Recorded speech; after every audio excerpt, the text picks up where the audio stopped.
दादांचं कीर्तन चालू आहे, त्यामुळे फक्त आदरणीय जरांगे पाटील आणि गंगाधर नाना हे दोघं जर व्यासपीठावरती येतील, इतरांना ज्या ठिकाणी जागा भेटेल त्या ठिकाणी त्यांनी बसून घ्यावं.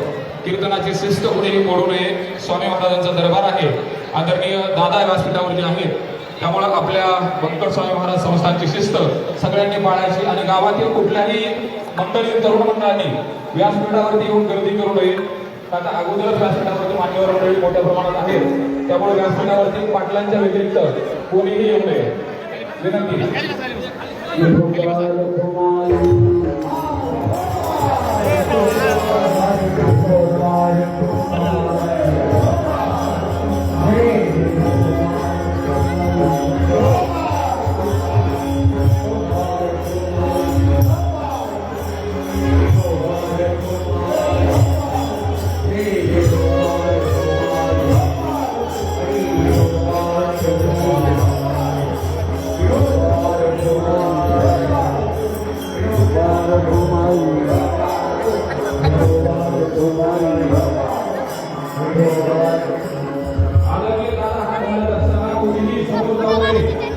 व्यासपीठाच्या जवळ विनाकारण कोणी गर्दी करू नका.